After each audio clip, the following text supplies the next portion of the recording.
Bonjour tout le monde et merci d'être avec nous aujourd'hui. Donc, je vais essayer de partager mon écran. So thank you everyone really for taking the time to be here. I'm very excited to present this, and it's been in the works for a while and we've been thinking a lot about it. So today I wanted to share a new framework that we are developing. First of all, I would like to say that this research wouldn't have been possible, of course, without the funding that we received from the partnership, but also the many people who've been involved in it, including our many research participants, our community partners, and I want to mention specifically La Ville de Gatineau, APO, and CITO, and also the City of Ottawa, OLIP, and CESOC. Et Monsieur Saint-Phar Désir est avec nous aujourd'hui, donc je suis très heureuse que vous soyez là. And our very large research team consisting of many research assistants, my colleagues, Brian Ray and Annick Dauphin, and I think, bonjour Annick, I think you're on the presentation as well. And so all of this wouldn't have been possible without them. But the presentation today is entirely my own works and thinking. So I'm looking forward to getting some feedback. So the project objectives were in fact the result of consultations that we held in Ottawa-Gatineau with all of our local partners who expressed an interest in understanding the role of neighborhoods in the settlement and integration outcomes of newcomers in the region. So it's out of this consultation that the project came out, and the project itself has as objectives to examine the factors within neighborhoods, both in terms of the social and spatial qualities in shaping migrant resilience, what supports, facilitates, or rather hinders settlement and integration. Out of this, we're hoping to understand characteristics of neighborhoods that make them resilient. And today, this is mainly what I would like to discuss. I will tell you about the experiences that we heard, but I'm trying to come up with a framework of what could be a resilient neighborhood or a neighborhood for resilient immigrants. And in the process, also to identify particular structures, actors at different scales, so municipal, provincial, federal, community level, local level, that play a role in these processes. So the project was collaborative, and for this specific project, we worked very closely with our partners in Gatineau and in Ottawa, who I mentioned earlier. The project is comparative because it involves two cities that are located in two different provinces, but they're actually one metropolitan region at the interprovincial borders. We have three neighborhoods, two in Ottawa and one in Gatineau, and so the comparisons are between the three, but in particular between Ottawa and Gatineau neighborhoods. We also include immigrants who are English-speaking or French-speaking to reflect the unique and complex language geographies of the region. So the neighborhoods were selected with the help of our partners, and here's to give you a sense of where they are located. They're relatively close to the downtown of Ottawa and Gatineau respectively, and their location was a factor that our participants spoke about a lot. They're located within what is probably still referred to as inner city. They're not suburban in any way, and they're very much in proximity through public transit to the downtown, but they also have some other features of inner city neighborhoods, particularly the quality and type of housing available with the diversity of housing types, and the types of services and amenities that are available, which are all factors that our participants spoke about a lot. When we selected them, our community partners identified them as neighborhoods where a lot of newcomers settle, and they're sort of transition neighborhoods, or the quartier tremplin, but some of them are actually also more long-term neighborhoods. But looking at the census data, we identified them as having qualities of super diverse neighborhoods in the sense that they have a significantly larger share of immigrants and newcomers than Ottawa and Gatineau, respectively, as the graphs are illustrating. They also have a significantly higher share of visible minority populations. What really stands out is the fact that the share of renters is practically double or more compared to that of the city. And their share of low-income population is also double, at least in Ottawa, compared to that of the city average. So they're super diverse, not only because of the diversity in the sense of having ethnic, cultural diversity, but they're also diverse in many other ways, in the languages, in the type of immigrants. So they come through different types of categories. Some are skilled workers, refugees, family reunification, and so on and so forth. And each neighborhood also has a specific mix that is slightly different. So they're not all the same mix of populations. They also have a lot of families, and they have a variety of different types of housing.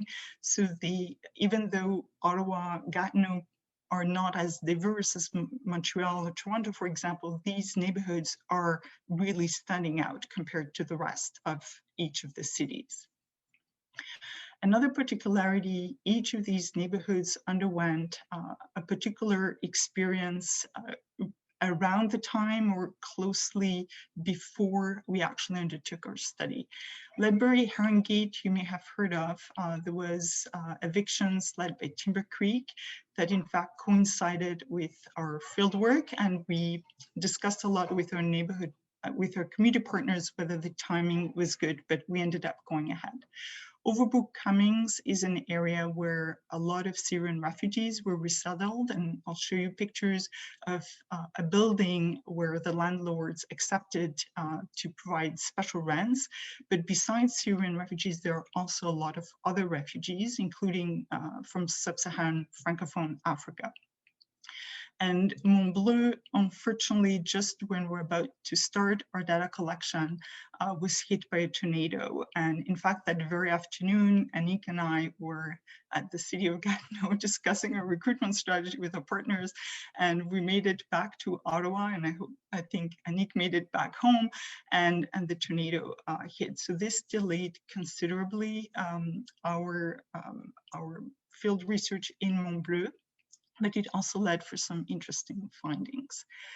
So the project itself adopted qualitative methods. This is to give you an overview and of a sense of the collaborative nature. We did ethnographic research by visiting the neighborhood, spending time. We looked at the census. We also conducted a media analysis, which is another topic that will come up. We undertook photo voice interviews, which I can tell you more later. And then in each of the neighborhoods, we went back after we did some of our analysis, and we met with some of the people who participated in the photo voice, as well as other residents. And we had a community meeting where we discussed our findings and were able to confirm and add more details.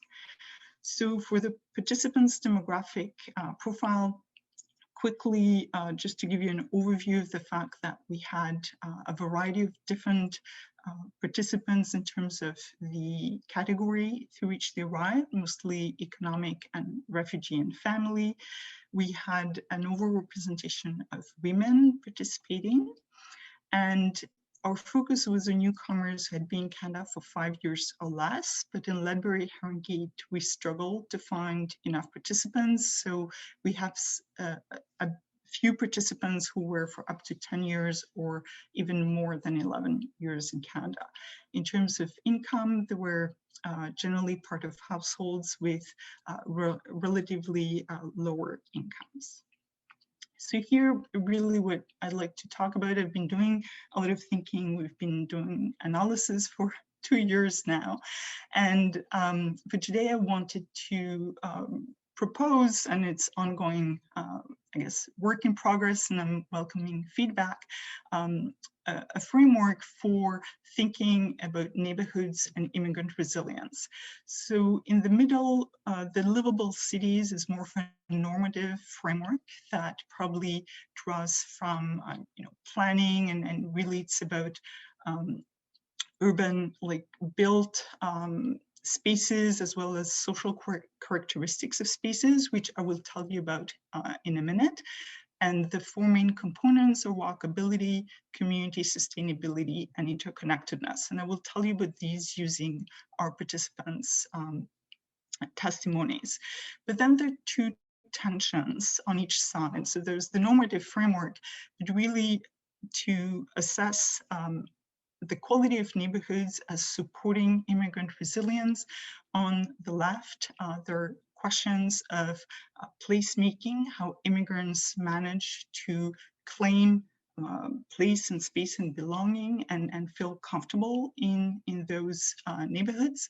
And on the right, the other source of tension is really around the structures and policies that constrain and contribute, in fact, to precarity among populations, including lack of housing, gentrification, lack of consultation of local communities, and so on and so forth.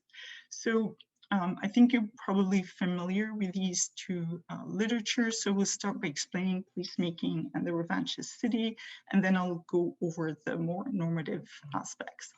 So on the left, the immigrant placemaking, which I guess connects with, we've been speaking about social resilience. I put it more as community resilience, and if it makes sense, is really about those super diverse cities, and in our case, neighborhoods that provide spaces of great social inclusion, where diversity contributes to sense of belonging. Our participants spoke about how diverse they were, the different cultures, the welcome, hospitality, and the cohabitation. There were a lot of supports in terms of settlement and integration, access to information and networks. Their daily spaces of encounter and difference in a positive sense, and overall a general sense of community care and mutual aid. These were sort of the placemaking qualities of the neighborhoods that make them inclusive and supportive of newcomers. On the other hand, we had all those tensions and structural factors that negatively impact newcomers in particular, and low-income populations, where these neighborhoods are located in this in-between or inner city in-between spaces that are still the new urban frontier.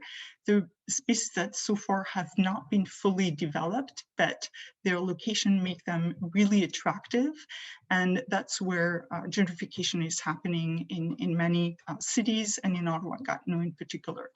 The ongoing processes of exclusion due to lack of access to housing, precarity, general expulsion, and urban displacement, marginalization, and questions around production of urban space and right to the city, and the tensions between neoliberalism and resilience, where resilience is really a downloading on individuals and families to be responsible for their own needs. So this is in the background, and I want to move on to the four characteristics of livable cities that are really fitting nicely in terms of what our participants told us in terms of the qualities, both the social spaces as well as the built environment in which they live.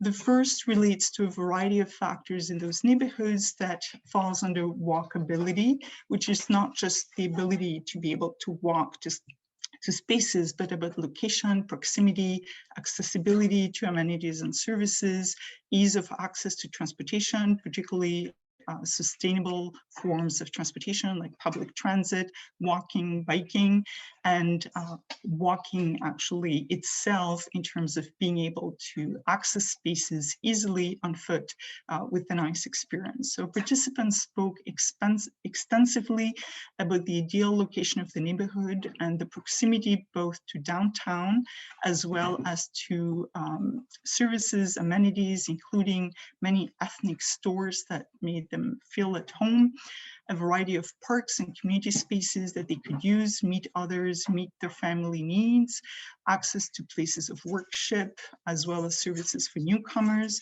but also a lack of services depending on the neighborhoods. For transportation, transit is available, but they had a number of complaints. I guess the most significant one is the increasing cost of public transit.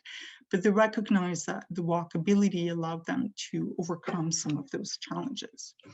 So the other three are a bit more complex, and I don't want to take too much of the time, so I will go quickly, but I'm happy to come back.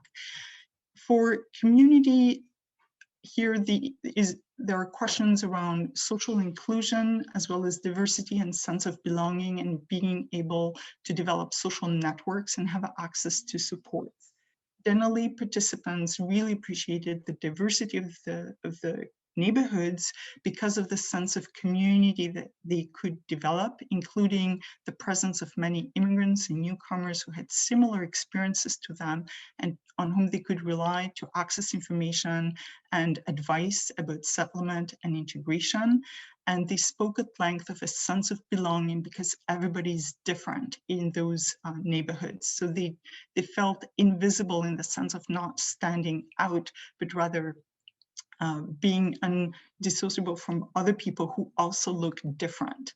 And this allowed them to build social networks very easily, especially in the different services and amenities. But beyond that, they could rely on others, including family, friends, neighbors, to help them with childcare, sharing meals, driving them to places, going with them to appointments, and supporting them in a variety of needs. But the negative side of community, and this is something that affected all three neighborhoods, is a general negative representation, negative media coverage, which we documented through the media analysis. Our participants spoke of negative perceptions, including among friends and relatives who would comment like, oh, why do you live there? Including two participants who bought a house in the neighborhood and they were getting stares from their acquaintances, and the association of the neighborhood with crime and criminality and particular racial and ethnic groups who seem to be overstressed and overrepresented. And this affected their sense of belonging and comfort in the neighborhood, even though on a daily basis they felt comfortable there. In terms of sustainability, these neighborhoods were unique in terms of providing relatively, and the term relatively is important here, affordable housing, especially for larger families. Another advantage, generally newcomers didn't have to provide credit history or references, and this they found positive. Nevertheless, not all of them had actually selected to live there. It was caseworkers at settlement agencies. In the case of refugees, it was sponsors and settlement agencies that selected their apartment, house, or unit for them and the neighborhood, and they were not really happy because they hadn't really made a decision to live there, and they were a bit unhappy with that. Then the problems that I mentioned, including the evictions, the tornadoes, and general issues with maintenance and disrepair within units and buildings was an ongoing issue of complaint among our participants. Some experienced isolated events of discrimination and racism, but there were also issues with crime and police presence, which I will speak about more later. So on the sustainability side, the access to services and programs was generally supportive, but our participants also pointed out to a variety of lacks in terms of the types of programs, of the accessibility of the programs, especially when it came to youth and large families who couldn't afford to send their kids to a variety of programs, issues with lack of public spaces and access to facilities and so on for these. And the last theme, which I'll go through fairly quickly, the question of interconnectedness. These neighborhoods provided spaces where newcomers could build networks, particularly through different services and programs, and they had opportunities to become involved socially. There was also some local leadership, but there were also a variety of constraints, particularly for newcomers who had to look for jobs and had to take care of other issues before being involved.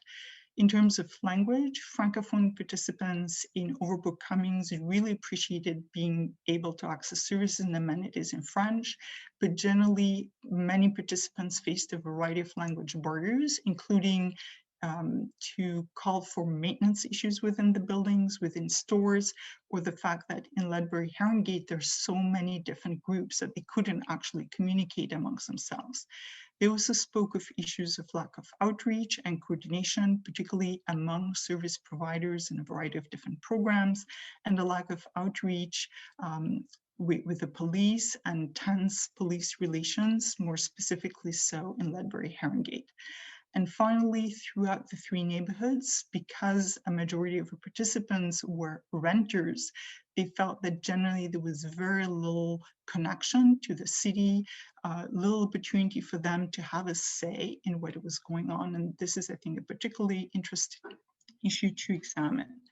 So we have come up with a few recommendations that I'm happy to go through, but I think I'm over time. So I will stop here and again thank everyone, and I'm happy to take